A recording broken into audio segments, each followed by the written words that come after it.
بسم اللہ الرحمن الرحیم مرج البحرین یلتقیان بینہما برزخ لا یبغیان فبأی آلاء ربکما تکذبان یخرج منہم اللؤلؤ والمرجان فبأی آلاء ربکما تکذبان۔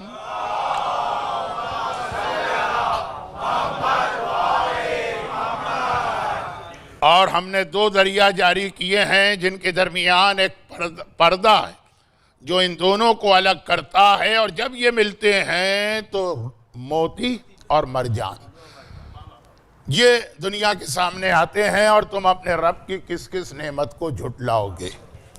سورہ مبارکہ رحمان کی آیت ہے کہ اسی کو آج کی اس محفل کے لیے سرنامہ کلام بنایا ہے۔ اس پہ بات زیادہ تفصیل کے ساتھ تھوڑی دیر کے بعد کی جائے گی۔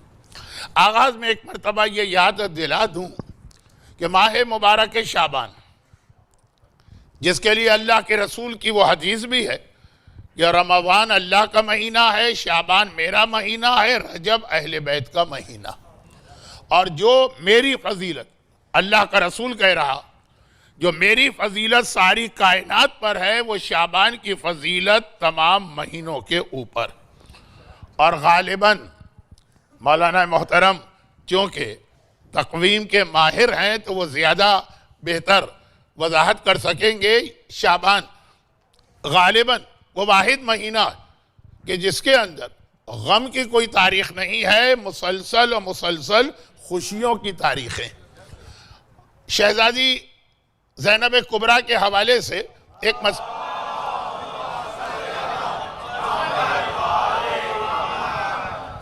مسئلہ یہ بھی ہے کہ شہزادی کی ولادت، شہزادی کی شہادت اور شہزادی کا روضہ کہاں، ان تمام تینوں باتوں میں اختلاف ہے۔ دیکھیے ان کی ماں شہزادی کونین کے بارے میں بھی اختلاف ہے کہ شہادت کی تاریخ کون سی ہے، دفن کی جگہ کون سی ہے، مگر شہزادی کونین کی ولادت میں شیعہ علماء کے درمیان کوئی اختلاف نہیں۔ بعض برادران اہل سنت نے شہزادی کی ولادت اعلان رسالت سے بھی 5 سال پہلے بتائی ہے، لیکن ہمارے علماء میں اختلاف نہیں۔ شہزادی زینب کبریٰ کے لیے ولادت، شہادت، دفن کہاں، اب بات کو میں اپنے موضوع سے نہیں ہٹانا چاہ رہا، لیکن ایک خاصی معتبر روایت یہ کہ شہزادی زینب کی ولادت اس مہینے کی پہلی تاریخ کو ہے، پہلی شعبان۔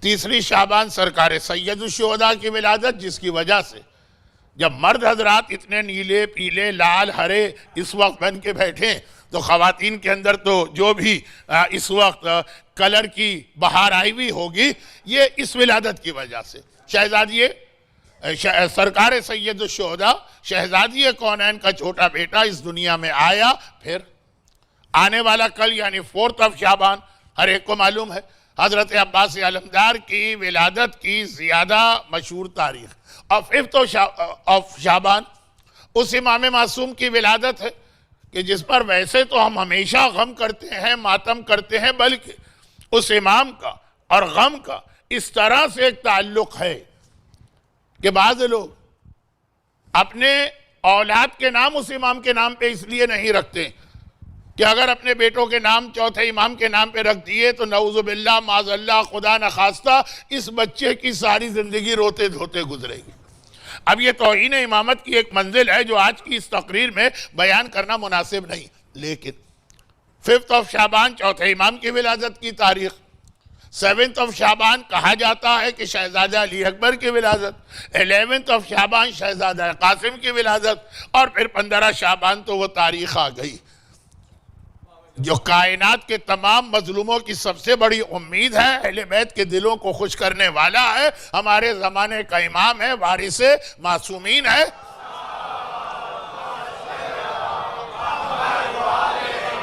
تو 1st 3rd 4th 5th 7th 11 اور 15 کسی بھی اسلامی مہینے میں اس طرح سے متواتر خوشحالی کی یا خوشی کی یا جشن کی تاریخیں نہیں آتی۔ یہ الگ بات ہے کہ اٹلانٹا کے وہ مومنین جو جعفری سینٹر میں آتے ہیں غالباً ان کے لیے ایک ہفتے میں ایک سے زیادہ جشن منانا بڑا مشکل ہوتا. خیر وہ اس موضوع پہ اس وقت بات نہیں کرنا ہے، پھر موقع ملا تو بات کی جائے گی. اب میرا انداز تو ہر ایک کو پتا ہے کہ میرا انداز کیا ہوتا ہے. نسبتاً ولادت کی محفل میں بھی میں اسی انداز سے بات کرتا ہوں جو شہادت کی مجلسوں میں، کہ پیغام آپ تک پہنچانا ہے آقا حسین کے حوالے سے، جو ایک بہت اہم ان کی زندگی کا پہلو آپ کے سامنے پیش کرنا، اور اس کے بعد پھر قرآن کریم کی آیات کی روشنی میں فضائل کے 2-3 نقطے اور آج کی گفتگو ختم ہوگی. آقا حسین کے حوالے سے ایک بہت ہی اہم پہلو یہ کہ آقا حسین اور دین کا علم. بہت ہی مشہور ایک روایت آج کل بن گئی ہے، شیخ عباس قمی نے بھی اس کو منتہی الاعمال میں بہت ہی نمایاں طریقے سے لکھا. آقا حسین، ہم اور آپ ہر ایک حسین کی مدد کا ایک ایک لمحے محتاج. آخرت میں شفاعت حسین بھی ہم کو ملے گی اور اس دنیا میں بھی قدم قدم پہ آقا حسین.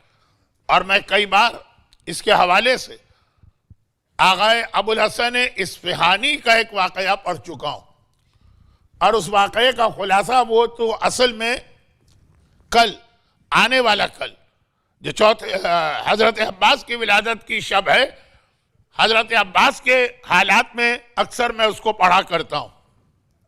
لیکن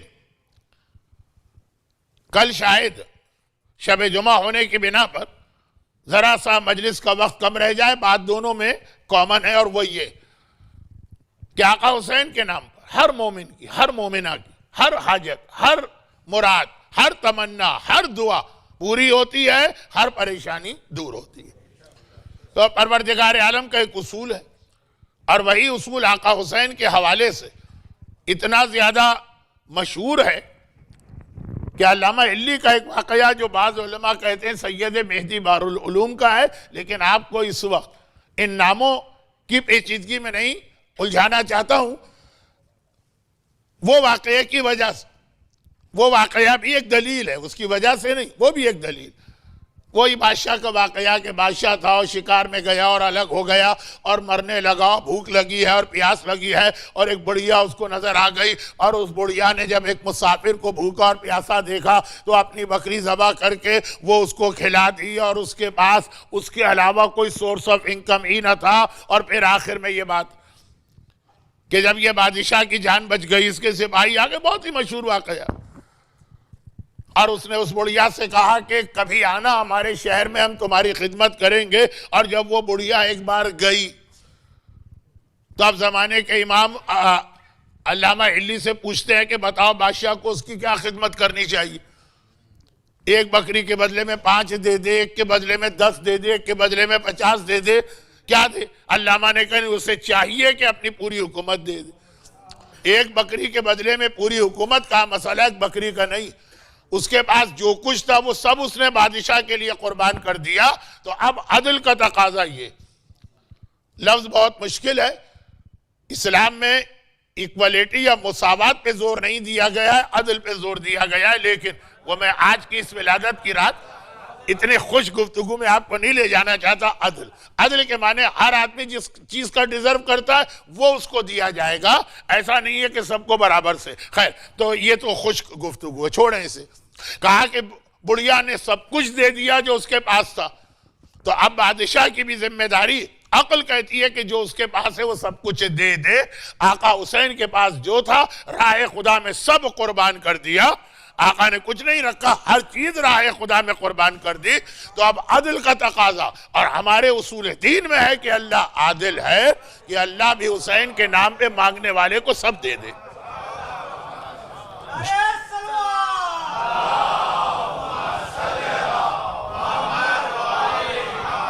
اور اسی لیے میں اکثر کہتا ہوں، آج کل بہت سارے دیگر خطبہ پوری مجلس دعائیں اور اعمال پہ پڑھتے ہیں، تو میں نے ذرا سا یہ بیان کم کر دیا ہے، کیونکہ دواؤں کی طرح دعاؤں کا بھی اوور ڈوز ہو جاتا.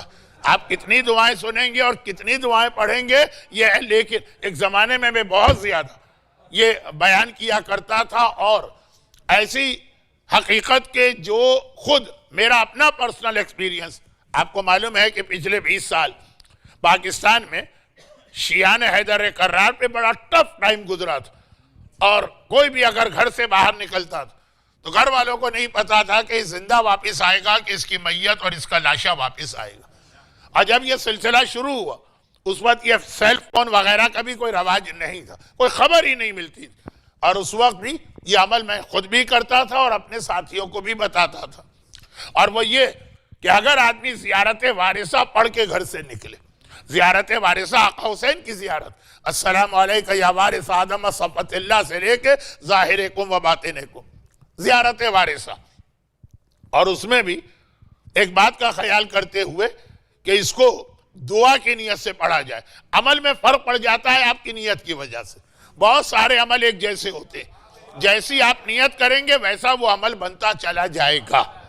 بہت سارے ایسے عمل ہیں 2 رکعت نماز ایک جیسی ہوتی، لیکن اگر آپ نیت کریں گے تو فجر کی بن جائے گی، اگر اسی میں نیت کریں گے تو وہ نافلہ بھی بن سکتی ہے، اسی میں نیت کریں گے تو ایک عام 2 رکعت نماز بھی بن سکتی ہے۔ بہت سارے مسئلے اس کے اندر، روزے کا طریقہ سب میں ایک جیسا، لیکن اب آپ کی نیت کبھی اس کو رمضان کا روزہ بناتی ہے، وہی روزہ کبھی سنت روزہ بنتا ہے، وہی روزہ کبھی منت کا روزہ بنتا ہے، طریقہ ایک ہے۔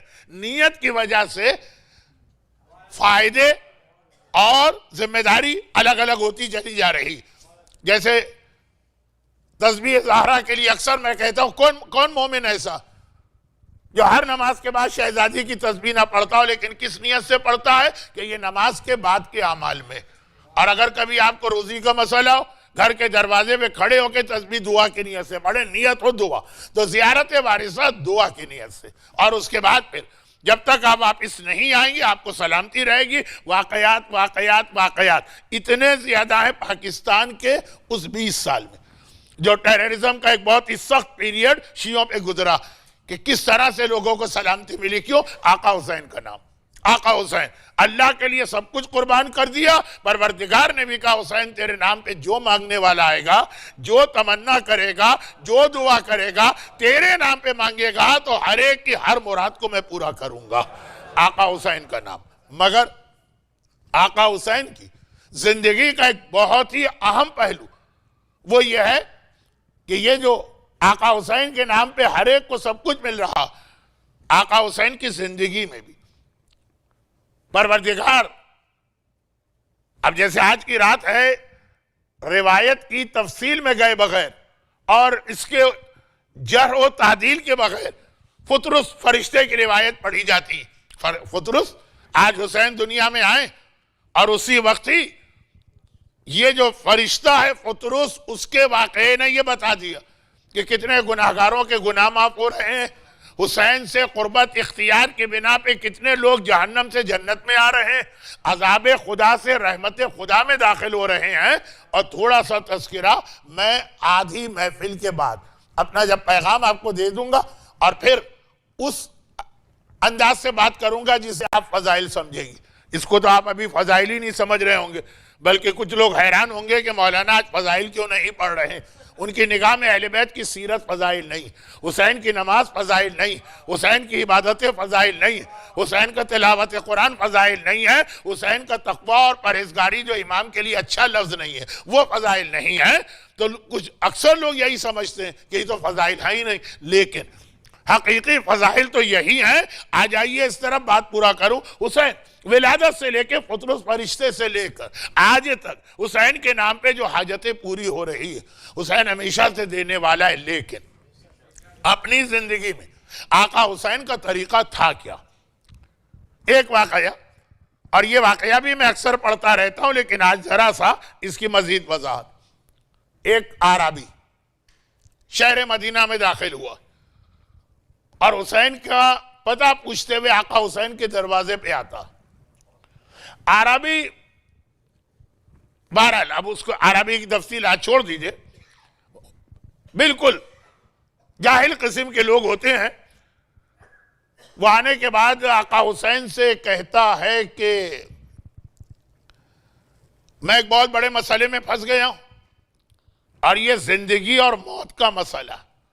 اچھا، ہمارے یہاں جو اعمال اور دعائیں میں نے پھر عرض کیا نا کہ آج کل میں نے مجلس میں اس کو بہت کم کر دیا، کیونکہ آپ کو ہر طرف سے اوور ڈوز مل رہا ہے، تو بس میرے لیے خاموش رہنا مناسب ہے، مگر ہر دعا ہر موقع پہ پڑھنے کا حکم نہیں۔ بعض دعاؤں کے بارے میں یہ لفظ ہے کہ اس وقت اس کو انجام دینا جب ایک آدھ میں تو اشارہ بھی ہے امام کا، جب تلوار یہاں تک پہنچ جائے، اور بعض میں ہے کہ جب زندگی اور موت کا مسئلہ ہو۔ بلکہ مجھے یاد ہے کہ 15 شعبان میں تو ہمیشہ سے بڑے جوش اور عقیدت کے ساتھ مناتا تھا، کیونکہ اس وقت ہم جو سانس لے رہے ہیں تو اپنے زمانے کے امام کی برکت سے، جو روزی ہمیں مل رہی ہے وہ اپنے زمانے کے امام کی برکت سے۔ نماز جمعہ کے خطبے میں جو کہا جاتا وَبِيُمْنِهِ رُزِقَ الْوَرَى وَبِوُجُودِهِ ثَبَّتَتِ الْأَرْضُ وَالسَّمَاءُ، یہ امام وہ ہے کہ اس کی برکت سے تمام مخلوقات کو روزی مل رہی ہے، اس کی برکت سے یہ زمین و آسمان اب تک قائم ہیں۔ تو ہم جو سانس لیتے ہیں، جو ہمارا وجود ہے، جو ہماری روزی، وہ اس کی وجہ سے ہمیشہ سے میں نے اس موضوع پہ بہت زیادہ گفتگو کی ہے، وہاں بھی یہ روایت میں کہ بھائی امام کو بلانا ہے اپنی مدد کے لیے، یہ عمل ہے، مگر خاص یہ عمل، ایک عمل بتایا کہ یہ کبھی نہیں کرنا جب تک کہ تمہاری زندگی اور موت کا مسئلہ نہ ہو، ورنہ امام تم سے کمپلین کریں گے اور شکایت کریں گے۔ چھوٹے مسئلے کے لیے اگر بلا لیا، اب بالکل میں اپنے موضوع سے بظاہر ہٹ رہا ہوں، عربی اس وقت اتنے ہی بڑے مسئلے میں پھنس چکا ہے کہ آ کے کہتا ہے کہ فرزند رسول اب تو میری زندگی اور موت کا مسئلہ، اور وہ مسئلہ یہ ہے کہ غلطی تو آدمی سے ہی ہوتی، فرشتوں سے تو غلطی نہیں ہوتی، پھر فطرس کیا چیز تھی، وہ ایک الگ واقعہ۔ غلطی انسان یا جن سے ہوگی، فَبِأَيِّ آلَاءِ رَبِّكُمَا تُكَذِّبَانِ، جن اور انس۔ کہا کہ بہرحال مجھ سے غلطی ہو گئی، کسی سے بحث ہوئی، اور پھر یہ بحث میں اتنی تلخی ہوئی کہ میں نے غصے میں آ کے اس کو قتل کر دیا۔ لَكُمْ فِي الْقِصَاصِ حَيَاتٌ يَا أُولِي الْأَلْبَابِ، وہ قرآن کی ایک آیت ہے جو آج کے زمانے میں پڑھنا ذرا مشکل ہے، لیکن ایس عقل رکھنے والوں، صاحبان ایمان نہیں، عقل رکھنے والوں، قصاص میں تمہارے لیے زندگی ہے، قاتل کو سزا دو گے تو معاشرہ محفوظ رہے گا۔ تو اب مسئلہ یہ ہے کہ جس کو میں نے قتل کیا اس کے وارث، اللہ نے حق دیا، وَمَنْ قُتِلَ مَظْلُومًا فَقَدْ جَعَلْنَا لِوَلِيِّهِ سُلْطَانًا، جو مظلوم مارا گیا اس کے ولی کو، اس کے وارث کو حق ہے انتقام لینے کا، اور ہم انتظار بھی کر رہے ہیں اس آنے والے امام کا جو آج کے اس مظلوم امام کے خون ناحق کا انتقام لے گا۔ آج کی رات کا زمانے کے امام سے بہت گہرا تعلق ہے۔ خیر، فی الحال تو بات موضوع سے ذرا سا ادھر ادھر ہٹتی جا رہی ہے۔ تو اب میں نے قتل کر دیا، اس کے وارثوں نے گرفتار کر کے مجھے پیش کر دیا کورٹ میں۔ سیدھی سادی بات یہ ہے کہ تمہیں بھی ہینگ کیا جائے، مگر اسلام نے ایک راستہ بیچ میں رکھا کہ اگر گھر والے راضی ہو جائیں تو دیا دے کر، انگریزی میں غالباً بلڈ منی کہتے ہیں، تمہاری جان بچ سکتی ہے، شرط یہ ہے کہ گھر والے راضی ہیں۔ گھر والے اس کے راضی اور کہتے ہیں کہ ٹھیک ہے، اگر تم یہ رقم دے دو گے، دیا، جو ہم اردو میں دیت کہنے لگے، وہ دیت ہے نہیں، وہ آخر میں گولتے ہیں، گولتے جب رک کے پڑھا جائے گا تو وہ خود بخود ہے میں تبدیل ہو جائے گی۔ تو خیر، میں نے اس لیے کہا کہ اردو اور عربی میں تھوڑا سا فرق ہو گیا، دیا، لیکن چونکہ دیا سے ذہن میں ہندی کا دیا آ سکتا ہے، اس لیے جس نے دیت کہا اس نے بھی اچھا کہا کہ مجلس میں عربی دان لوگوں میں تو نہیں پڑھ رہا ہوں، اب مجلس تو میں اردو والوں میں پڑھ رہا ہوں۔ تو خیر، دیت بات طے ہو گئی۔ انہوں نے کہا جاؤ یہ رقم لے کے آؤ۔ ایک عربی بیچارہ جس کی ساری زندگی ایک اونٹنی ہوتی، اسی کے دودھ سے زندگی گزارتا ہے، اسی کے بالوں سے بن کے خیمہ بناتا ہے، وہی کپڑے پہنتا ہے، اس کے علاوہ اس کے پاس کچھ نہیں، اور اتنی بڑی رقم ملین میں پہنچ جائے آج کے حساب سے۔ ان لوگوں نے مہلت دی کہ ٹھیک ہے، ہم تم کو ٹائم پیریڈ دیتے ہیں، اسلام بھی کچھ ٹائم پیریڈ دیتا ہے، ڈیٹیل میں نہیں جا رہا۔ اب میں یہ رقم ڈھونڈنے چلا، یہ کوئی اتنی چھوٹی رقم تو ہے نہیں، بہت بڑا اماؤنٹ۔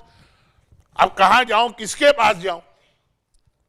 آپ کے جد کی حدیث مجھے یاد ہے کہ دیکھو، خبردار کبھی کسی کے آگے ہاتھ نہ پھیلانا، اور اگر وقت ایسا آ جائے کہ ہاتھ پھیلانا مجبوراً ہاتھ پھیلانا پڑ جائے تو ہر ایک اہل غیرے کے سامنے نہیں.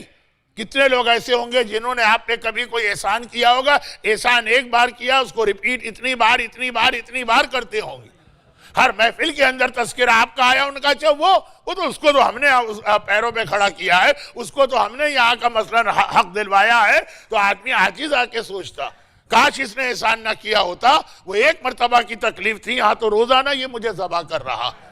روایتوں میں لفظ بھی بہت سخت روایت ہے, اس لیے آج کی ولادت کی رات کی وجہ سے میں بہت اس کو سرسری ہلکا کر کے پڑھ رہا ہوں. حرم اللہ ریح الجنہ علی ثلاثہ, اللہ نے جنت کی خوشبو 3 گناہگاروں پہ حرام کی ہے. پہلا ہر ایک کو یاد ہے, کل کی رات پڑھا بھی جائے گا, یعنی والدین کا حق. شب جمعہ آپ نماز ہدیہ والدین پڑھیں گے تو کہا کہ حق والدین پہ جنت تو جنت, خوشبو بھی حرام ہے. دوسرا احسان کر کے بار بار احسان کو جتانے والا. تو اب پیغمبر نے فرمایا کبھی کسی کا احسان لو ہی نہیں, ہاتھ ہی نہ پھیلا. اور اگر کبھی واقعاً اتنی مجبوری ہو کہ ہاتھ پھیلانا پڑے تو پھر ہر ایک کے سامنے, ہر اہل غیرے کے سامنے ہاتھ نہیں پھیلانا, اس کے سامنے ہاتھ پھیلانا کہ یا تو وہ ایک شریف عرب ہو, اور یا پھر نسب کے اعتبار سے کھوٹ نہ ہو, داغ نہ ہو, اس کا نسب بالکل ٹھیک ہو, فیملی ٹری صحیح ہو, اور یا پھر یہ کہ عادل حکمران ہو, اور یا پھر یہ کہ چہرے کے اعتبار سے گریسفل پرسنالٹی اور خوبصورت. اب وقت نہیں ہے, میں بہت زیادہ آپ کا ٹائم ویسٹ کر رہا ہوں. ان میں سے کسی ایک کے آگے ہاتھ پھیلانا. عربی کہتا ہے کہ جب میں مدینے میں آیا میں نے سوچا کہ آپ تو وہ ہیں جن میں یہ چاروں کی چاروں باتیں جمع ہو چکی ہیں. کائنات میں آپ سے بہتر فیملی ٹری, یا آپ سے بہتر نسب, یا آپ سے بہتر خاندان کس کا, اور آپ سے زیادہ شریف عرب کسے کہیں گے کہ عام عرب شریف ہوگا, آپ تو معصوم ہیں. اور آپ سے زیادہ گریسفل پرسنالٹی اور آپ سے زیادہ چمکتا ہوا چہرہ وہ کس کا ہوگا, اور آپ سے بڑا عادل کون ہوگا. چاروں باتیں آپ میں جمع ہو گئیں. تو میں اپنی یہ ریکویسٹ لے کے آیا ہوں کہ میری زندگی اور موت کا مسئلہ, بچے یتیم ہو جائیں گے, بیوی بیوہ ہو جائے گی اگر یہ رقم نہیں ملی, اور خود تو میں مارا ہی جاؤں گا. آقا کا جواب یہ اہل بیت کے طریقے سے ہٹ کے روایت ہے, لیکن جن روایتوں میں تفصیل نہیں ہے وہاں بھی اصول یہی چلتا. وہ کیا ہے کہ ہم تو یہ سننے کے عادی ہیں, اب اس میں کتنی حقیقت ہے, کتنی باتیں ذرا سا لوگوں نے بڑھا دی ہیں, کتنی باتیں ایسی ہیں جو روایت شارٹ کر کے پڑھی جاتی ہے. لیکن ہم تو عادی کہ جو مانگا اس سے زیادہ دیا, بغیر دیکھے ہوئے دیا. کوئی موقع کوئی محل ہوتا ہے, اس طرح سے ہر ایک کو نہیں. مولا نے اونٹوں کی قطار بھی ساحل کو بخشی ہے, اور آقا حسین نے اصول بھی بتایا. فرمایا کہ میرے جد نے, یہ ہمارے یہاں ایک بہت بڑی خرابی آ گئی جو جملہ میں کہنے جا رہا ہوں, اور اس کی وجہ سے ہمیں مرجعیت کی ضرورت ہے. اور جن میں یہ خرابی آئی ہے وہ اسی وجہ سے مرجعیت کے دشمن بنے ہیں, اینٹائی مرجعیت. اب وہ خرابی کیا آ گئی ہے کہ ہم لوگ دین کے بارے میں کوئی بھی جب رولنگ دیتے ہیں یا کوئی نظریہ قائم کرتے ہیں, یا کوئی عام آدمی بھی ہمارے ہاں ذرا سی بات پہ فتویٰ دے دیتا. وہ مرجع جو 90 سال قرآن و حدیث کی ریسرچ میں لگا ہوا ہے, کتنے فتوے ایسے ہیں, کتنے مسئلے ایسے ہیں کہ وہ کہہ دیتا ہے کہ یہاں پہ میں بھی اس پوزیشن میں نہیں ہوں کہ فتویٰ دے سکوں, میرے لیے مسئلہ واضح نہیں ہے.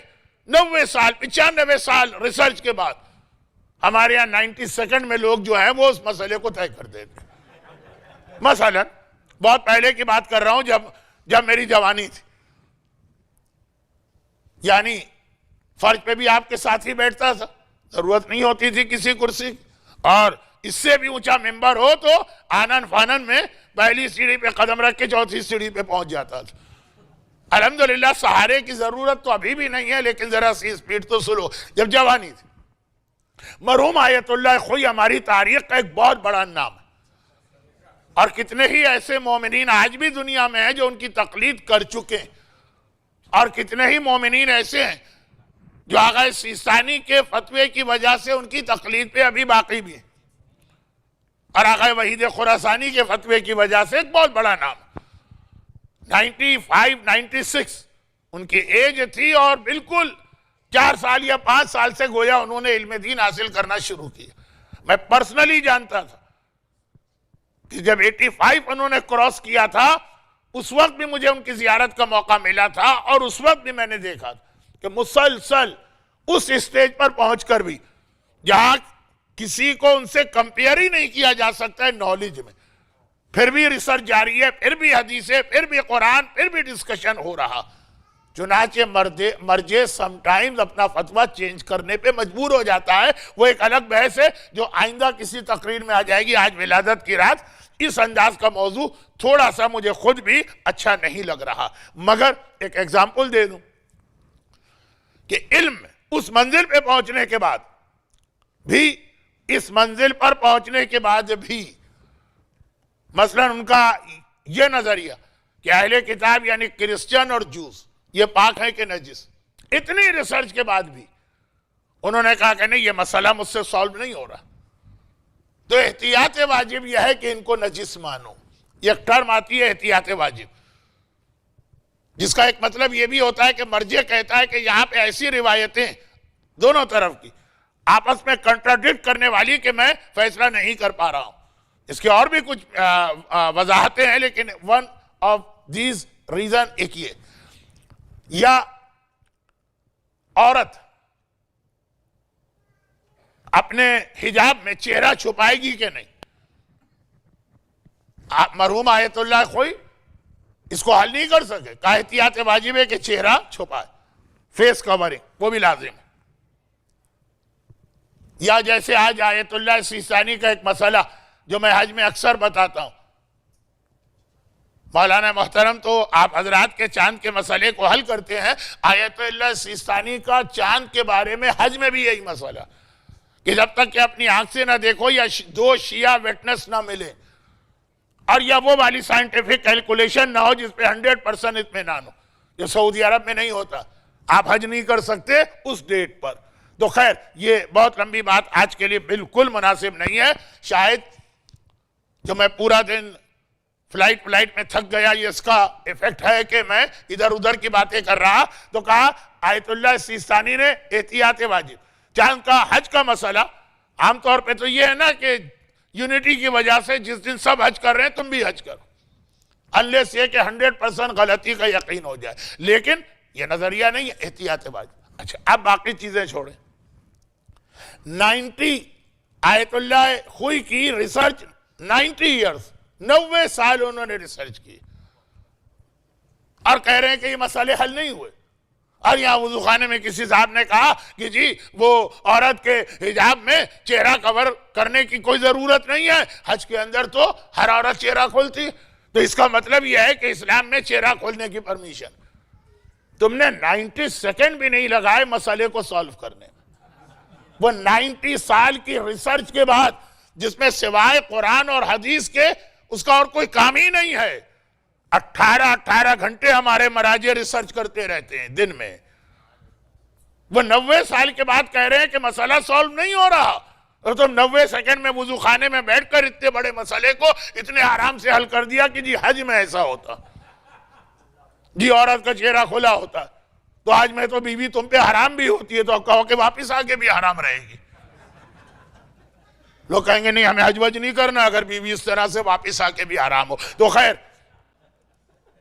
آیت اللہ خوئی کا نظریہ احتیاط واجب یہ کرسچن کو نجس مانو، بٹ رولنگ نہیں ہے. کہا روایتیں ایسی ہے کہ مسئلہ حل نہیں ہو رہا. مومن نے کہا نہیں، وہ بالکل پاک ہوں گے.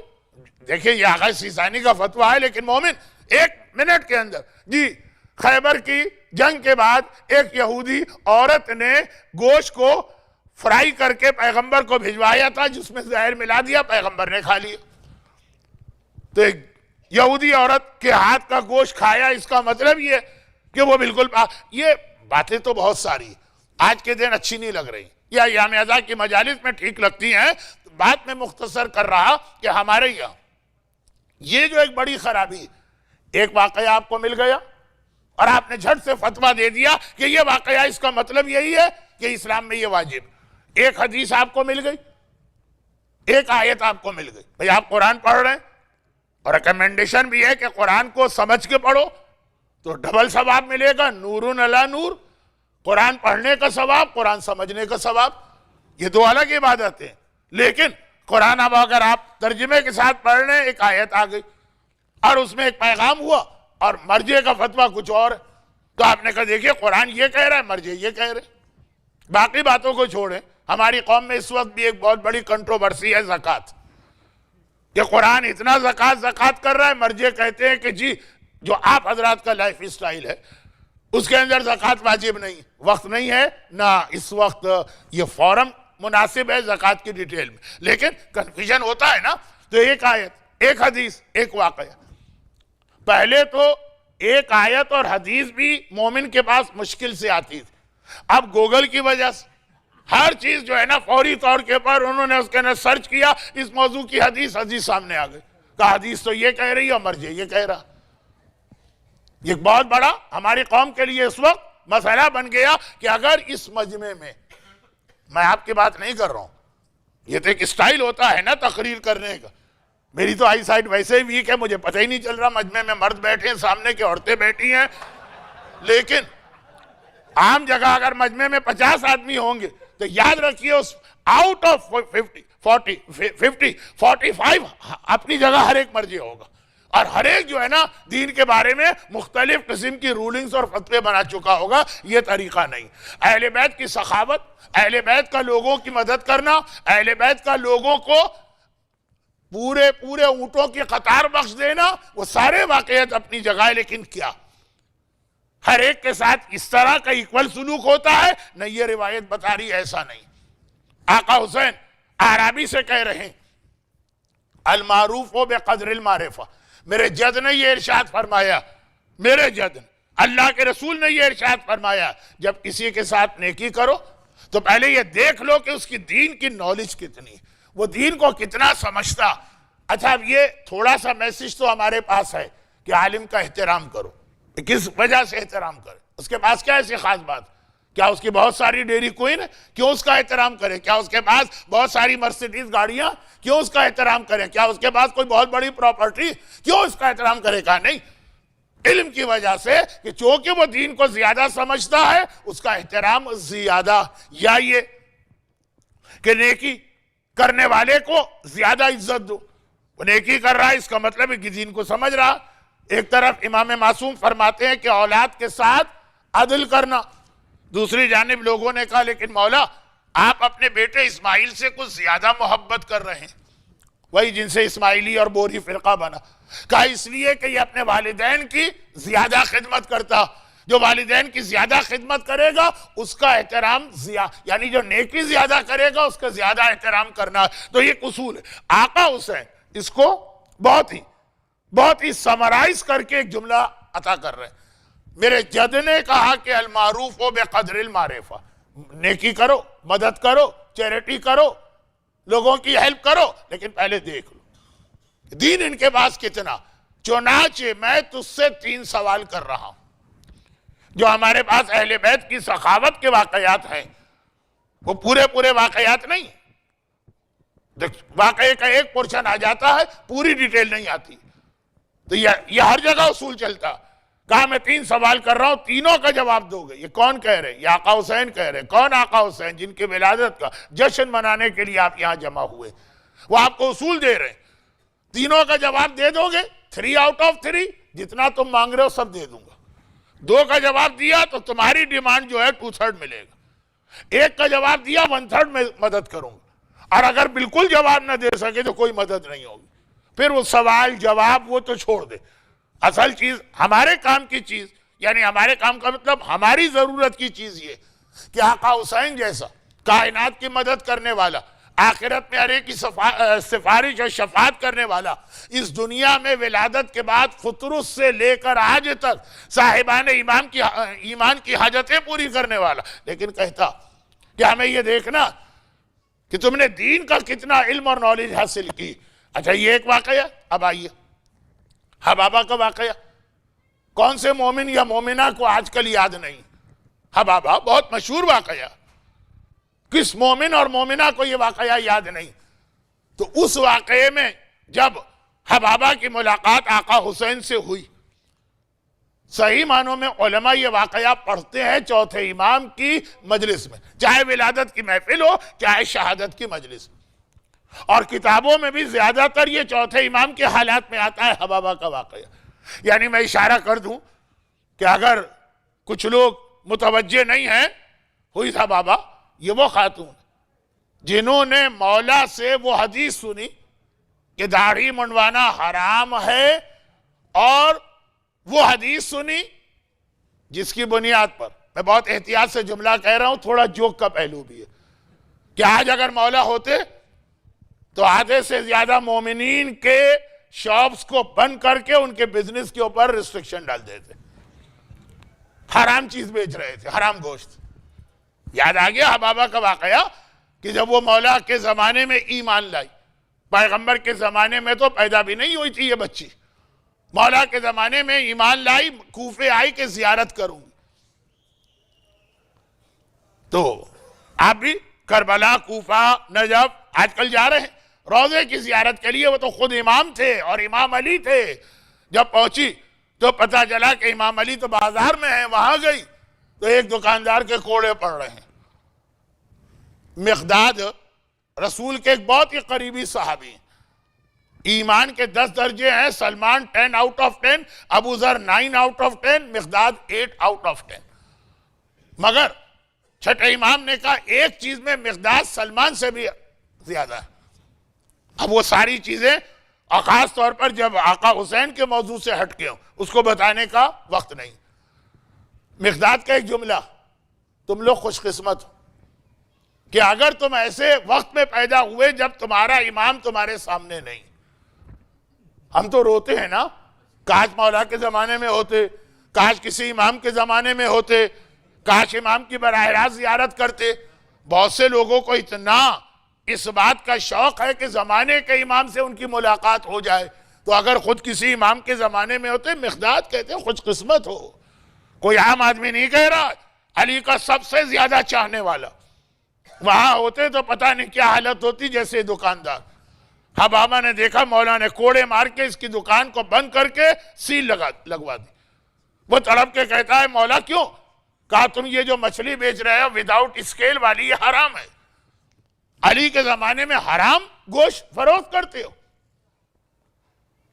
پتہ نہیں کتنے لوگوں کے آج بھی ایسے بزنس ہوں گے کہ حرام گوشت، حرام کھانے، حرام سینڈوچ، پتہ نہیں کیا کیا حرام چیزیں، کتنے لوگوں کے۔ مجھے تو نہیں پتا، نہ مجھے بدگمانی کرنا، لیکن کوڑے مار کے اس کی دکان بند کرائی مولا نے۔ یہ حبابہ جن سے یہ روایت آئی، اور اس کے بعد 8ویں امام تک یہ خاتون زندہ رہی، 8 اماموں کی زیارت کی ہے، خالی 8ویں امام کے زمانے تک زندہ نہیں رہی، ہر امام کی زیارت کے لیے خاص آتی تھی۔ اب یہ کوفے کے قریب رہتی ہیں، امام مدینے میں ہیں، مکے میں ہیں، کوفے میں تو پھر کوئی اور امام آیا ہی نہیں، چھٹے امام 2 سال قید رہے، بس ہر امام کی زیارت کے لیے آتی تھی۔ چوتھے امام کی زیارت میں ان کے ساتھ ایک معجزہ ہوا، وہ واقعہ چوتھے امام کا ہے، لیکن فرماتی کہ آقا حسین کی زیارت کا مجھے موقع نہیں مل رہا تھا۔ آج جو رات، آج آقا حسین کی زیارت کا موقع نہیں مل رہا تھا۔ پرانے زمانے کی ٹریولنگ اتنی آسان نہیں تھی جتنی آج ہے۔ آخر 1 سال میں حج پر گئی، جب حج پہ گئی تو یہ دیکھ کے میرا دل خوش ہو گیا کہ آقا حسین اس سال انہی تاریخوں میں حج پر آئے ہوئے ہیں۔ حج پر بھی اگر آپ جائیں اور کوئی اور بھی آپ کا دوست ساتھی حج پر آیا تو ضروری نہیں ہے کہ ملاقات ہو جائے، اگر یہ موبائل وغیرہ سیل فون اور فیس بک نہ ہوتا۔ اب آج کل تو بہت آسان ہو گیا، ہر سیکنڈ آپ کا اسٹیٹس اپڈیٹ ہوتا رہتا ہے کہ اب آپ واش روم میں گئے اور اب آپ نے نل کھولا اور اب آپ نے ہاتھ دھویا اور اب آپ نے کپڑے پہنے، تو یہ نہ ہو تو حج میں ایک دوسرے سے ملاقات آسان نہیں۔ آقا حسین مل گئے، لیکن میں آقا حسین سے کی زیارت تو کر رہی ہوں، ان سے ایک ریکویسٹ مجھے کرنا جو میں نے ہر امام سے کی، کیونکہ واقعہ آقا حسین سے ہٹ کے حبابہ کا نہ بن جائے، شارٹ کرتا۔ کہتی ہیں مجھے موقع ہی نہیں مل رہا تھا۔ بھئی کیوں نہیں مل رہا تھا؟ کہا آقا حسین لوگوں کے حرام و حلال کے مسائل سولو کرنے میں اور ان کو مسئلے بتانے میں اور ان کو ریپلائی دینے میں اتنے بیزی تھے کہ حبابہ کا جملہ ہے، کیونکہ وہ بے چین ہے آقا کے پاس جا کر اس پتھر پر آقا کی مہر لگوانے کے لیے بار بار آگے بڑھتی، لیکن پھر کوئی مسئلہ آ جاتا ہے، مسئلے سے مطلب کوئی شریعت کی رولنگ فتویٰ، کہتی ہے کہ 3 دن میں انتظار کرتی رہی، 10,000 مسئلے آقا حسین نے اس حج میں لوگوں کو بتائے، پھر جا کے کہیں میری باری آئی، میرا چانس آیا، مجھے موقع ملا۔ یہ آقا حسین کی سیرت، 10,000 حلال و حرام کے مسئلے ایک ایک حج میں آقا حسین بتا رہے ہیں۔ وہی آقا حسین، آج ولادت کی رات ہے، آقا حسین کے گھر میں جشن، ایک ہم اور آپ آج جشن منا رہے ہیں، ہم نہیں منا رہے، کائنات آج جشن منا رہی ہے، ملائکہ آج جشن منا رہے ہیں، جنت کی مخلوقات آج جشن منا رہے ہیں، پروردگار عالم آج جشن منا رہا ہے، اہل بیت آج جشن منا رہے ہیں، زمانے کا امام آج جشن منا رہا۔ یہ ایسی بڑی خوشی، لیکن مدینے والوں کو پتا چلا کہ آج آقا حسین کے گھر میں کوئی خوشحالی کی محفل ہے، کوئی جشن ہے، کوئی سیلیبریشن ہے، کوئی بہت بڑی پارٹی رکھی گئی ہے جس میں ہر ایک کو انوائٹ بھی کیا گیا، چنانچہ راوی بھی گئے، اور اب اس کے ذہن میں خیال ہے کہ آقا حسین کے گھر میں آج کیا ہوا۔ روایت بھی ہے کہ 5 موقعوں پہ تو دعوت کرنا یعنی ولیمہ کرنے کی تاکید ہے، ان میں سے کوئی موقع تو نہیں، کوئی نیا مکان تو نہیں لیا آقا حسین نے، یا کوئی شادی کا تو فنکشن نہیں ہے، یا کوئی ولادت تو کسی بچے کی نہیں ہوئی ہے، جو موقع ہیں وہاں گئے تو پتا چلا کہ آقا حسین کے گھر میں بہت بڑا جشن ہے، لیکن اس جشن کا چیف گیسٹ یا مہمان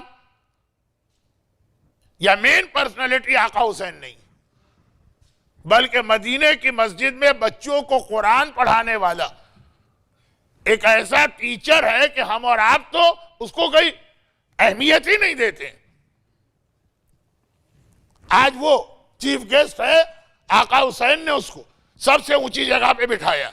جب سب لوگ آ گئے تو آقا حسین اپنے غلام کو، مشہور واقعات ہے لیکن اس سے آپ کو ایک خاص منزل پہ لے جا کے پھر اس سے چوتھے امام کے حالات 2 دن کے بعد جب مجھے موقع ملے گا وہ جشن پڑھنے کا وہاں بیان کروں گا۔ تو آقا حسین جب سب لوگ آ گئے، غلام کو حکم دیتے ہیں، غلام 1000 جوڑے لے کے آیا، جو اس زمانے کے اعتبار سے بہت بڑی چیز، بلڈ منی ہے، دیت، اور موتیوں سے بھرا ہوا ایک تھال لے کے آیا۔ قرآن نے کہا یخرج منہما اللؤلؤ، موتی سامنے آتے ہیں تو یہ دنیا والے موتی، وہ قرآن جو کہہ رہا ہے وہ جنت کے موتی ہیں، وہ دنیا کے موتی آقا حسین نے منگوائے، اور اس استاد کا منہ موتیوں سے بھرا۔ ہمارے یہاں اردو میں کہاوت ہے، فلاں کا منہ موتیوں سے بھر دینا، یہ تاریخ کا واقعہ۔ اور پھر اس کو گولڈ کے بنے ہوئے وہ 1000 دینار یا کوائن دیے جن پہ زکوٰۃ واجب ہوتی ہے۔ اب لوگ بہت حیران، یہ ایک عام سا آدمی، کوئی اس کا اتنا کوئی ان یوزول واقعہ یا کارنامہ بھی نہیں ہے، اور آقا حسین اتنا دے رہے ہیں، اتنا دے رہے ہیں، اتنا دے رہے ہیں۔ کسی نے کہا کہ فرزند رسول ذرا انٹروڈکشن کرا دیجئے، کہا اس کو تو ہم جانتے ہیں، یہ وہی مسجد میں بیٹھا رہتا ہے، مگر آخر اس نے کون سا ایسا کام کیا؟ آقا حسین کے یہاں سخاوت کس کے لیے؟ آقا حسین کے یہاں حاجتیں پوری ہوتی ہیں، اس کا کرائیٹیریا یا شرط کیا؟ ہر ایک کی حاجت پوری ہوتی ہے، لیکن پورا آپ کا مسئلہ کب حل ہوگا؟ آقا حسین نے کہا یہ وہ ہے جس نے میرے بچے کو الحمد کا پورا سورہ پڑھا کے یاد کرایا۔ الحمد الحمد الحمد، 2 باتیں اس سے سامنے آ رہی ہیں، اور یہیں سے میں جشن کے اصل موضوع پہ جاؤں گا۔ الحمد کا سورہ، تو کون سی بڑی بات ہوگی؟ اتنا اس کے بدلے میں اس کو عزت دینا اور اتنے اس کو گفٹ دینا، الحمد کا سورہ اس نے میرے بچے کو۔ اب یہاں پہ پہلی بات تو سن لیجیے، الحمد کا سورہ خود آقا حسین نے اپنے بیٹے کو نہیں پڑھایا، کہا اس نے پڑھایا۔ کوشش ہر ایک کی ہوتی ہے کہ ٹیچر جب ملے تو بیسٹ ملے۔ کائنات میں امامت سے بڑھ کے ٹیچر کون؟ اس کے بعد امام نے باہر مسجد کے پاس اپنے بچے کو بھیجا اس لیے کہ امام کو ایک طریقہ اپنے چاہنے والوں کے سامنے قائم کرنا تھا۔ اگر امام اپنی ہر اولاد کو گھر میں خود پڑھا دیتے تو ہمیں اور آپ کو یہ میسج کیسے ملتا کہ اولاد کا قرآن اور اولاد کی دینی تعلیم کتنی اہمیت رکھتی ہے؟ اس جملے پہ میں 15 منٹ اور بول سکتا ہوں، نہیں بولوں گا، وقت نہیں ہے، وقت میرے ہاتھ سے پھسل رہا۔ یہ تو ایک طرف رکھیے کہ آقا حسین کی ایک سنت ہے اولاد کی دینی تعلیم کا خاص اہتمام، مگر جب اس نے یہ کہا کہ مولا، لوگ آج کل اب امریکہ میں تو خاص طور پہ بچوں کو پروفیشنل بنانا ہے، ڈاکٹر بنانا ہے، اکاؤنٹنٹ بنانا ہے، انجینئر بنانا ہے، آئی ٹی کا ایکسپرٹ بنانا ہے، بہت اچھی بات ہے، لیکن یہ ایک فارمولہ یاد رکھیے جو آقا حسین کے جملے سے، یہ آقا حسین کی سیرت، لیکن عام مومنین بھی کہیں گے کہ مولانا نے آج جشن والی کوئی بات نہیں پڑھی، خود آقا حسین کے گھر کا جشن پڑھ رہا ہوں۔ جملہ کیا ہے؟ آقا حسین کے لوگوں نے کہا مولا کیوں دیا؟ کہا اس لیے دیا۔ اب یہ جو لوگوں نے سنا تو فیس ایکسپریشن صاف نظر آ رہا ہے کہ لوگ سیٹسفائی نہیں ہیں۔ ایک آدمی نے کہا مولا ٹھیک ہے، الحم کا سورہ اس نے یاد کرایا، اس کو آپ گفٹ دیجئے۔ اتنا بڑا گفٹ آپ نے دے دیا، 1000 دینار، 1000 جوڑے اور منہ کو موتیوں سے بھر دیا، اتنا زیادہ۔ آقا نے جواب کیا دیا؟ یاد کیجئے، تو روایت بہت پڑھی جاتی ہے مجلسوں میں، یہی تو کہا نا کہ یہ سب کچھ دے کر بھی سمجھو میں نے اس کا کوئی حق ادا نہیں کیا۔ اور دلیل دیکھیے، دلیل یہ آقا حسین کی سیرت، یہ دلیل ہماری پوری زندگی میں چلنا چاہیے۔ آقا نے کہا اتنا کچھ دے کر بھی میں نے کچھ نہیں دیا، کیونکہ میں نے جو اسے دیا جو تمہیں بہت بڑا لگ رہا ہے، گفٹ، اتنا بڑا گفٹ، یہ کتنے نہیں، دنیا نہیں، کتنے سال چلے گا؟ 10 سال، 20 سال، 40 سال، 50 سال، 60 سال، 70 سال، 100 سال، ختم ہو جانے والا۔ اور اس نے جو میرے بیٹے کو دیا ہے وہ دنیا میں بھی اس کے کام، قبر میں بھی اس کے کام، آخرت میں بھی اس کے کام، اس کو جنت میں لے جانے والا۔ تو جو ٹیمپریری ایک چیز ہے وہ بڑی ہوتی ہے، جو پرماننٹ آدمی کے کام آنے والا ہے۔ تو آقا نے بتا دیا کہ اصل چیز جو تمہیں اپنی اولاد کو دینا ہے، باقی ساری چیزوں کو منع نہیں کیا، لیکن اصل جو چیز دینا ہے جو اس اولاد کے آخرت میں جنت تک میں کام آئے۔ تو جنت کے سردار تو آقا حسین ہے، سیدہ شباب اہل الجنہ۔ اپنے بیٹے کو اس قابل بنانا ہے کہ وہ جنت میں پہنچے اور آقا حسین جنت میں اس کے سردار بن کے اس کے سامنے آئیں، اصل یہ چیز۔ مگر ہم تو اس کو تو کیا دیں گے، خود ہمیں کچھ نہیں پتا۔ اتنے بڑے بڑے بلنڈر ریلیجس لوگوں میں نے دیکھے ہیں، مسئلہ نہ جاننے کی بنا پر۔ آقا حسین کی سیرت کا مسئلہ نہ ہوتا تو میں 1-2 ایگزامپل بھی آپ کے سامنے دیتا، اشارہ کر دوں، شاید آگے اس کی ضرورت پڑے، آگے سے مطلب بات کی مجلس میں۔ بہت زیادہ ہم مذاق اڑاتے ہیں اس آدمی کا کہ جس نے فجر کی نماز شراب کے نشے میں 2 کے بدلے 4 پڑھا دی۔ مذاق اڑانا بھی چاہیے، لیکن بعض صاحبان ایمان اچھی نیت کے ساتھ، تقوی کی نیت کے ساتھ ظہر کی نماز 6 رکعت پڑھتے ہیں اور 7 رکعت پڑھتے ہیں۔ اب آپ نہیں کہیے گا کہ ہم نے تو کسی کو ایسا نہیں دیکھا، میں دکھاؤں گا آپ کو، یعنی مجلس میں بتاؤں گا، آج وقت نہیں رہا۔ فجر کی 2 کی 4 تو پھر ممکن ہے، ظہر کی تو 4 رکعت ویسے ہی آدمی کو تھکا دیتی ہے، اور وہ کوئی 6 رکعت پڑھے، بہت دیکھے میں نے۔ عمرے اور حج میں بلنڈر کرنے والے طواف کے 7 چکروں میں بہت دیکھے۔ صرف ایک چھوٹا سا مسئلہ نہیں معلوم، پورا حج غلط کر کے آتے ہیں، پورا عمرہ تو غلط بھی نہیں ہو سکتا، صحیح بھی نہیں ہوتا، غلط بھی نہیں ہوتا، اور بیچ میں لٹکے رہتے ہیں، ساری زندگی بیوی حرام کر کے آتے ہیں۔ وہ باقی باتیں کل بہت زیادہ ہو گئی، آج کے دن تو مجھے اتنا سخت نہیں کہنا تھا، لیکن آقا حسین کی سیرت کہ دین کو سیکھو، دین کے معلومات کو آگے بڑھاؤ، یہی نماز جیسی عبادت۔ اچھا، اب نماز کسے کہتے ہیں؟ مناقب ابن شہر عاشوب میں بھی یہ روایت ہے، اور علامہ مجلسی نے بہار میں اس روایت کو مناقب سے بھی نقل کیا اور دوسری کتاب سے بھی، اور وہ یہ کہ ودن ویک، البتہ یہ ودن ویک میں کیلنڈر کے اعتبار سے کہہ رہا ہوں، نماز 27 رجب یعنی شب معراج جسے کہا جاتا، ہمارے اعتبار سے تو وہ شب معراج نہیں ہے، شب مبعث ہے، لیکن وقت بہت گزر گیا، وہ ہے نماز کی سالگرہ۔ ہم اپنے بچوں کی اور بچیوں کی سالگرہ کرتے ہیں، اینیورسری، شادی کی سالگرہ کرتے ہیں. اسی طرح سے 27 رجب نماز کی سالگرہ، کہ معراج کے سفر میں پیغمبر کو 5 نمازیں عطا ہوں. لیکن روایتوں میں ہے کہ جب یہ 5 نمازیں پیغمبر کو ملی تو 2 رکعت تھی، سب کی سب 10 رکعت نماز واجب ہوئی تھی. اور جب آقا حسین دنیا میں آئے، آج کی رات اور آج کی رات 3 شعبان، تو اس خوشی کے اندر آقا حسین کی ولادت کی خوشی میں پروردگار نے نمازیں فرام 10 to انکریز کر کے 17 کر دی. نمازیں 5 نہیں، رکعتیں بڑھا دی. یہ جو نماز ہم پڑھتے ہیں اس میں دونوں باتیں یاد رکھیے گا. یہ جو نماز ہم پڑھ رہے ہیں یہ گفٹ ہے آقا حسین کی ولادت کا. پہلے 10 رکعت نماز تھی، آقا حسین کی ولادت کی خوشی میں اللہ نے گفٹ ہمیں دیا کہ 10 سے 17 اس کو کر دیا. کربلا کے بعد آقا سجاد سے کسی نے پوچھا کہ آپ کے بابا حسین، راوی سجاد ہیں، روایت حسین کے بارے میں، آپ کے بابا کربلا گئے تھے، جو جہاد کر کے آئے، کامیاب ہے کہ ناکام ہے؟ نعوذ باللہ، سوال تو بڑا غلط سوال ہے. مگر آقا نے کہا یاد رکھ، جب تک دنیا میں کوئی نماز پڑھی جا رہی، یہ نماز میرے بابا کی کامیابی کا اعلان ہے. اور خالی آقا سجاد نے نہیں کہا، آپ بھی کہتے ہیں، کل ہی کہیں گے اشہد انک قد اقمت الصلاۃ وآتیت الزکاۃ. ہر زیارت میں آتا ہے کہ نمازیں آپ نے قائم کی، نمازیں آپ نے بچائی. تو عجیب شخصیت حسین کی ہے، دنیا میں آئے تو نمازیں بڑھا گئے، دنیا سے گئے تو نمازیں بچا گئے.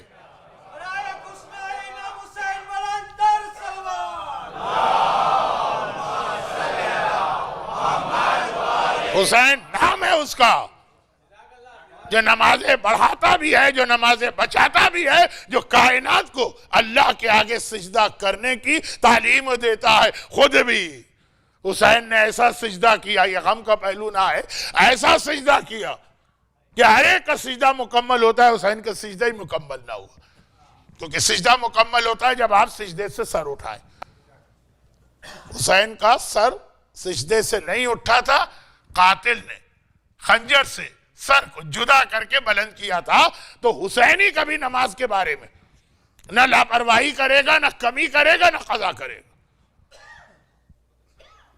حسین کی ولادت کائنات کی کتنی بڑی خوشی، بلکہ ایک اعتبار سے سورہ رحمان کو مکمل کرنے والی چیز بھی حسین کی ولادت، جو آیت میں نے شروع میں پڑھی، مرج البحرین یلتقیان. اللہ کہہ رہا ہے کہ ہم نے 2 دریا جاری کیے، ملتے بھی ہیں، الگ بھی رہتے ہیں. اب اس آیت کو پڑھنے کے بعد دنیا بھر میں لوگ اپنے اپنے علاقوں میں نکلے.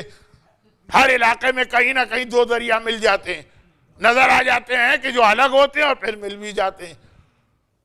بہت سارے دنیا کے علاقے، ہندوستان میں بھی شاید الہ آباد میں 2 یا 3 دریا ملتے ہیں. اسی طریقے سے پاکستان میں اٹک کے مقام پر 2 دریا ملتے ہیں. اسی طرح سے میڈیٹیرین جبرالٹر پر، جہاں میڈیٹیرین اور اٹلانٹک اوشین ملتا، جہاں جہاں آپ جائیے لوگ تلاش کرتے رہتے ہیں. مگر جب ایک راوی نے معصوم سے ایک سوال کیا تو امام نے اس آیت کی ایک اور انٹرپریٹیشن یا تشریح کی.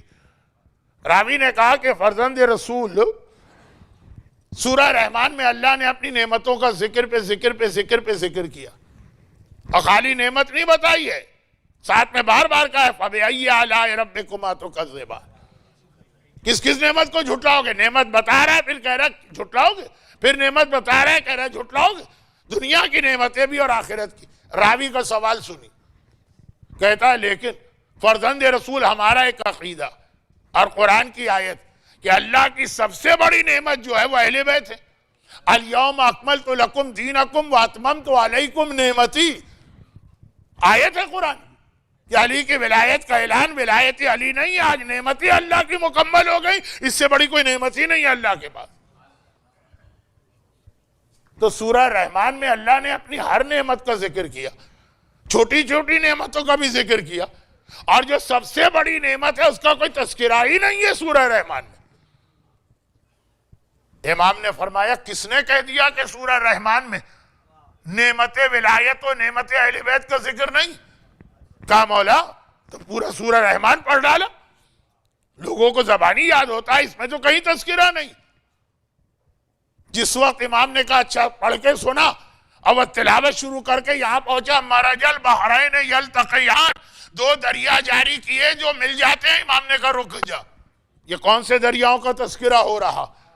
کیا تو سمجھ رہا کہ یہ دریا پانی کے دریا ہیں؟ ہم بحور الہدایہ، یہ ہدایت کے دریا ہے جس کا قرآن تذکرہ کر رہا، جو دو دریا جاری کیے ہیں، ایک کا نام علی ہے، ایک کا نام فاطمہ ہے، جو ان دونوں کے بیچ میں ایک رکاوٹ ہے وہ ہمارے جد رسول خدا ہے۔ یہ جو کہا کہ موتی نکلیں گے یہ ہمارا دادا حسن مجتبیٰ ہے، یہ جو کہا مرجان نکلیں گے یہ ہمارا دادا حسین شہید کربلا ہے۔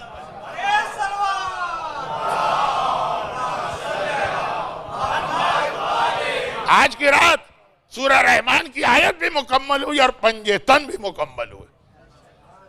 پنجتن آج مکمل ہوئے حسین کی اس دنیا میں آنے کے بعد، اور خالی یہ جملہ کافی نہیں ہے، ایک اور جملہ مجھے کہنا پڑے گا، خالی پنجتن مکمل نہیں ہوئے ہیں، ایک اور جو پیغام ہم کو مل رہا۔ حسین کون؟ ام ایمن کا خواب تو بہت مشہور ہے، لیکن ولادت کا جشن ہے، پترس کا واقعہ جب سے آپ اس دنیا میں آئے بلکہ ماں کے پیٹ سے سن رہے ہیں، پھر بھی پڑھا جاتا ہے ولادت کے جشن۔ آج کچھ رہ گیا تو اس کا ایک میسج بہت امپورٹنٹ ہے جو آپ لوگ عام طور پہ سنتے ہیں، وہ نہیں، اس سے ہٹ کر، تو وہ انشاءاللہ کل یا پرسوں، بہت مختصر، لیکن اب وقت نہیں، اب تو میں آخری دو نقطے پیش کر کے بات کو اختتام تک پہنچا رہا ہوں۔ ام ایمن کا خواب، کون ہے حسین؟ اچھا ام ایمن کون ہے؟ رسول خدا کی ماں حضرت آمنہ کی کنیز۔ اس وقت رسول خدا کی عمر ہے 55 سال، اور ام ایمن پیغمبر کی ولادت سے بھی پہلے سے جناب آمنہ کی خدمت کر رہی ہیں، بلکہ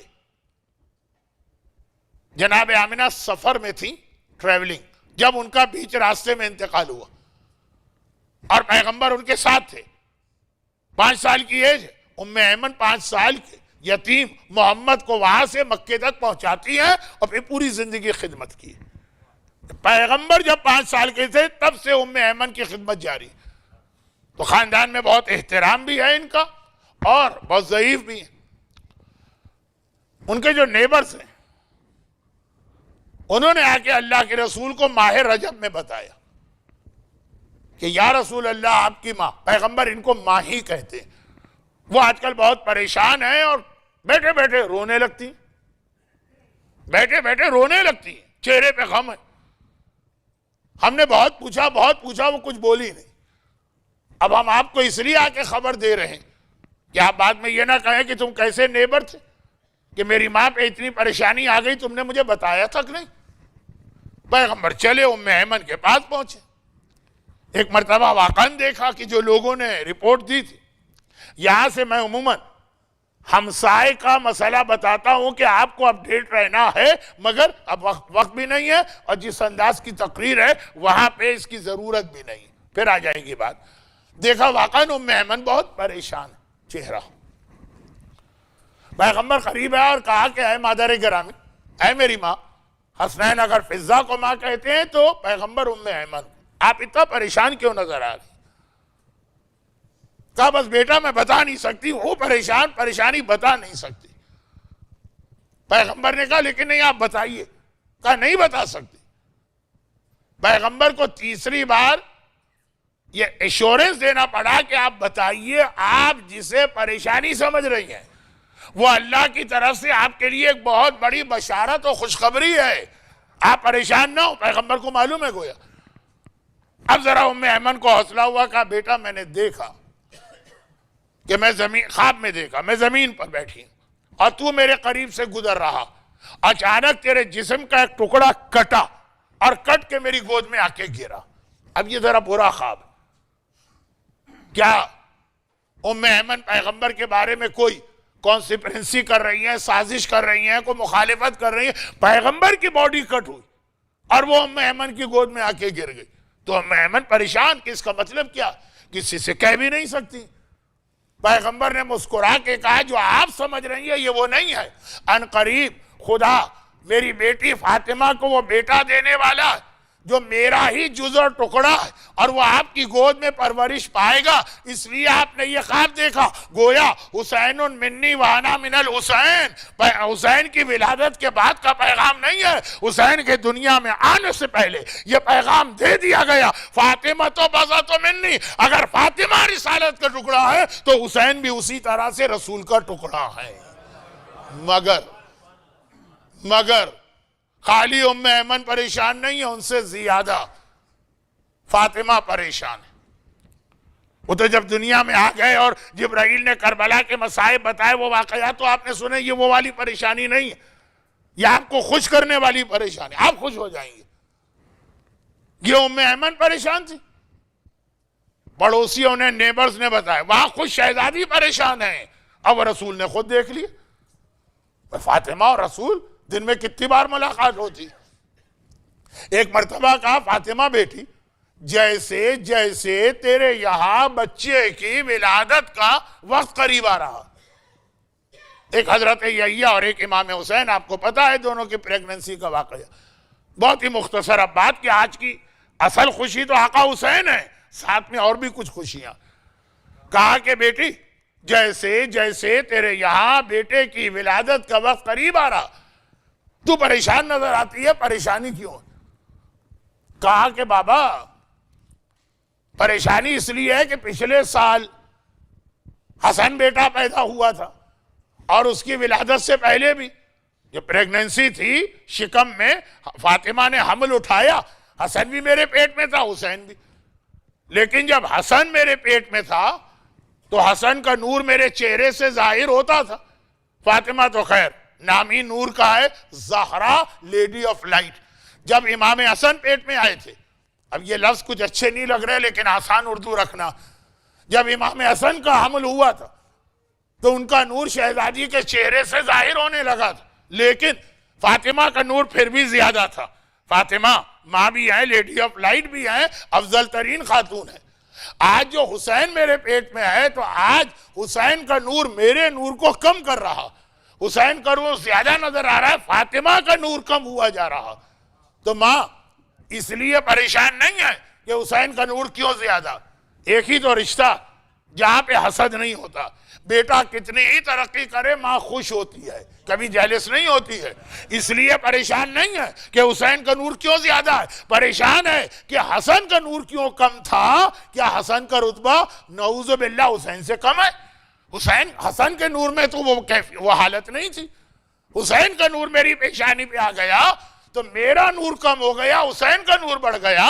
پیغمبر نے مسکرا کے کہا بیٹی مسئلہ یہ نہیں ہے کہ حسن کا نور کم ہے حسین کا نور زیادہ ہے، بات یہ ہے کہ حسن کا نور جب دنیا میں آیا تو اکیلا تھا، حسین کا نور آ رہا ہے یہ اکیلا نہیں ہے، اس کے اندر وہ تمام نور شامل ہیں جو اللہ نے حسین کی پشت میں رکھے ہیں۔ یعنی آج 3 شعبان کی تاریخ مدینے میں حسین کے دنیا میں آنے کی تاریخ ہے، خالی حسین نہیں آئے، آج سجاد کا نور بھی آیا، آج باقر کا نور بھی آیا، آج صادق کا نور بھی آیا، آج کاظم کا نور بھی آیا، آج علی رضا کا نور بھی آیا، آج تقی کا نور بھی آیا، آج نقی کا نور بھی آیا، آج حسن عسکری کا نور بھی آیا، آج امام زمانہ کا نور بھی اسی دنیا میں آیا۔